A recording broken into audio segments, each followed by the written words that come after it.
श्री शिवाय नमस्तुभ्यम। हर हर महादेव। नेपाल के वीरगंज में गुरुजी पंडित प्रदीप मिश्रा जी के द्वारा बांची जा रही श्री डोलेश्वर शिव महापुराण कथा आज 7वें दिन की पूरी हो चुकी है। यह कथा आज से विराम ले चुकी है। यह कथा 17 मई से 23 मई तक चली है। आज की कथा में गुरुजी ने हमें जानकारी दी कि अगर हम सरकारी नौकरी के लिए प्रयास कर रहे हैं तो उसके वो उपाय भी बताए। और आज की कथा में गुरुजी ने पशुपतिनाथ की संपूर्ण विधि भी बताई, किस कारण से अगर हम कई बार व्रत कर चुके हैं हमारी मनोकामना क्यों नहीं पूरी हो उसकी, इस सब की जानकारी आज की कथा में गुरुजी ने दी। और एक बहुत ही खुश की बात आज की कथा में हमें पता चला कि गुरुजी का जन्मदिन किस दिन है। इस सब की जानकारी आपको आगे इस वीडियो में मिलेगी।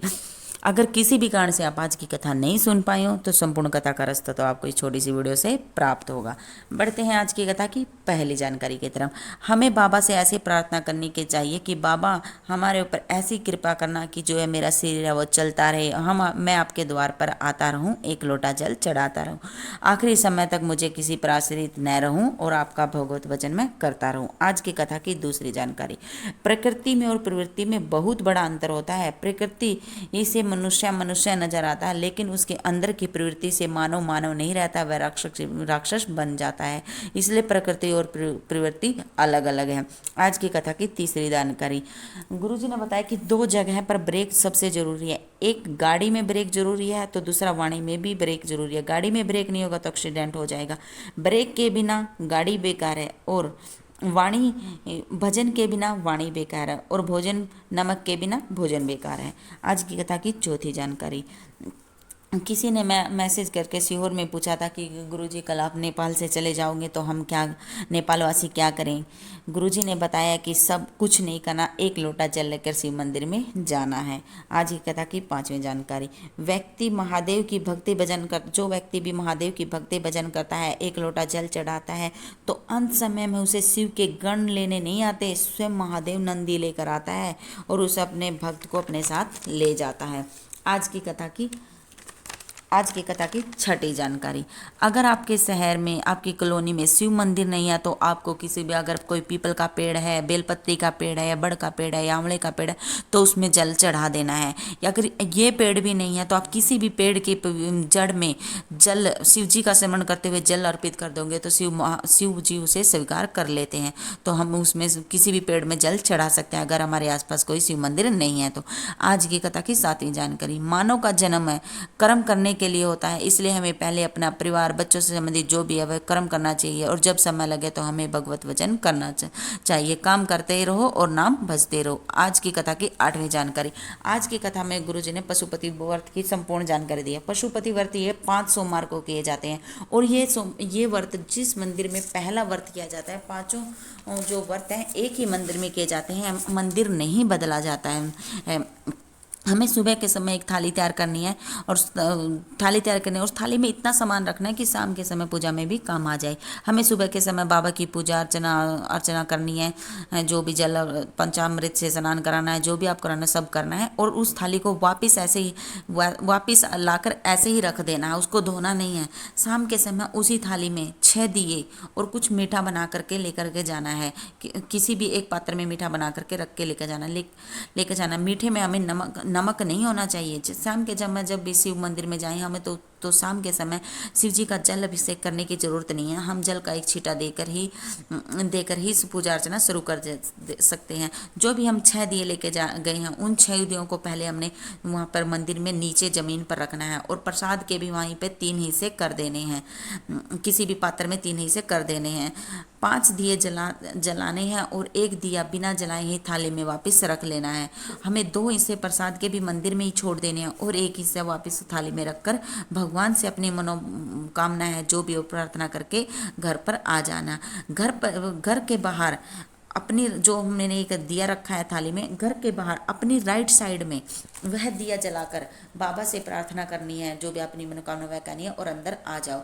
जब भी खाना खाने से पहले वह मीठे का प्रसाद जो आपने वो 1 हिस्सा लेकर आए हैं वो खाना है, पहले वो प्रसाद खाना, उसके बाद ही आपको भोजन करना है। उस जो भी वो प्रसाद में, उसमें से हमें किसी को भी नहीं देना है। इसी तरह से हमें 5 सोमवार यह व्रत करना होता है। जब भी 5वां व्रत आता है तो हमें एक श्रीफल और कुछ भेंट और एक या 108 चावल के दाने हों, मूंग के दाने हों, या बेलपत्र के पत्ते हों, या 108 फूल हों, लेकर के जाना है। हर बार की तरह उसी तरह से पूजा अर्चना करनी है। पूजा अर्चना करनी, एक बात का ध्यान रखें, नारियल और भेंट को कभी भी जलाधारी के ऊपर हमें नहीं रखना है।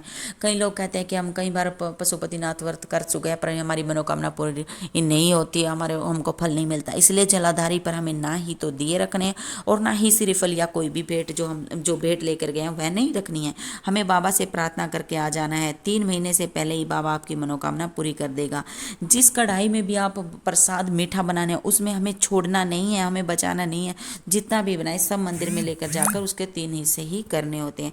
अगर कोई पति पत्नी पशुपति व्रत कर रहा है तो उसके लिए भी जो थाली है वो भी अलग बनेगी और जो मीठा का प्रसाद है वो भी अलग अलग बने। चाहे कोई माँ बेटा कर रहा हो या माँ बेटी करे, कोई भी करे, जो भी लोग पशुपति व्रत करेंगे उसको अपनी थाली अलग अलग लेकर के जाना है। यह थी पशुपति व्रत की संपूर्ण विधि। आज की कथा की 9वीं जानकारी। अगर आप सरकारी नौकरी के लिए प्रयास कर रहे हो, सरकारी नौकरी के लिए तैयारी कर रहे हो, तो आपको 3 महीने तक एक कार्य करना है। शिवलिंग पर जल चढ़ाना है। 3 महीने का रूट बना लो कि हमें शिव मंदिर जाना है और 1 लोटा जल चढ़ाना है और खूब मेहनत करनी है, खूब परिश्रम करना है, जितना पहले किया उससे भी ज़्यादा करना है। और जिस दिन भी आप एग्जाम के लिए जाएं, इंटरव्यू के लिए जाएं, तो आपको एक शिव जी के मंदिर में जाना है। 1 दुर्वा और 1 लोटा जल लेकर आपको शिव जी पर 1 दुर्वा समर्पित करनी है। दुर्वा की डंडे का जो मुख है वो अशोक सुंदरी की ओर होना चाहिए। दुर्वा अर्पित करने के बाद 1 लोटा जल चढ़ाना है और अपने एग्जाम के लिए, इंटरव्यू के लिए चला जाना है। बाबा आपकी कृपा को जरूर करेगा। 3 महीने के लिए से ये काम कर दो, बाबा को आपको फल जरूर मिलेगा। या यह उपाय आप तब भी कर सकते हैं, मान लो आपकी कोई दुकान है, व्यापार है, वह नहीं चल रहा है तो 3 महीने यह उपाय करके अपना दुकान या व्यापार दोबारा से शुरू करना। बाबा की कृपा से वो दिन दुगनी रात चौगनी उन्नति करेगा। आज की कथा की 10वीं जानकारी। गुरुजी ने पूछा कि सबसे पहले जो गणेश जी पर और शंकर जी पर दुर्वा किसने अर्पित की थी। गुरुजी ने बताया कि सबसे पहले गणेश जी को और शंकर जी को कुबेर भंडारी, जो कुबेर भंडारी है, उसने समर्पित की थी दुर्वा से, क्योंकि दुर्वा इसलिए समर्पित की जाती है, दुर्वा से धन संपदा वैभव प्रबल होता है।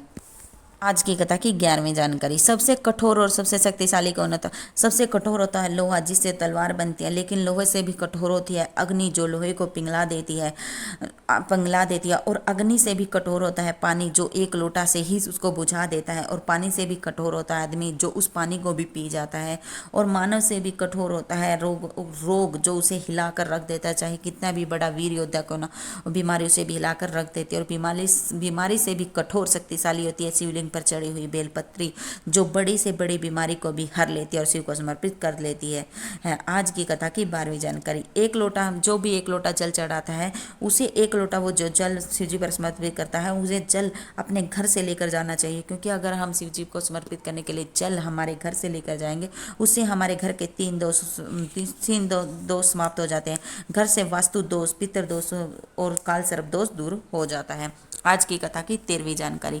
अगर किसी को भी शुगर की बीमारी है तो आप शिवलिंग पर चढ़ी हुई जो बेलपत्री है उसको 11 दिन आचमन करो। 11 दिन भी हो ना सके तो 3 दिन आचमन करके शुगर की जांच करवाना, आपकी शुगर नॉर्मल मिलेगी। यह बहुत ही सरल सा उपाय है, जो को भी शुगर की बीमारी है वह उपाय जरूर करें। आज की कथा की 14वीं जानकारी। गुरुजी ने कहा कि हमें यह प्रयास करना चाहिए कि जिस भी मंदिर में हम जाएं वहाँ पर किसी भी बैनर पर श्री शिवाय नमस्तुभ्यम या 1 लोटा जल सभी समस्या का हल लिख कर के मंदिरों में लगाएं, ताकि जो भी इसे पढ़े उनका भी जीवन सुधर जाए। आज की कथा की 15वीं जानकारी। 10 जून से 14 जून तक जो कथा है भोपाल में होगी। यह कथा भोपाल में होगी। और 1 जून से, आज की कथा की 16वीं जानकारी, 1 जून से 7 जून तक जो कथा है वो औरंगाबाद महाराष्ट्र में होगी। आज की कथा की 17वीं जानकारी। बहुत ही खुश की बात है कि 16 जून को 14 जून तक भोपाल में कथा रहेगी और 16 जून को गुरुजी पंडित प्रदीप मिश्रा जी का जन्मदिन है। यह जानकारी अगर आपको अच्छी लगी हो तो कमेंट बॉक्स में हर हर महादेव जरूर लिखना। श्री शिवाय नमस्तुभ्यम। हर हर महादेव।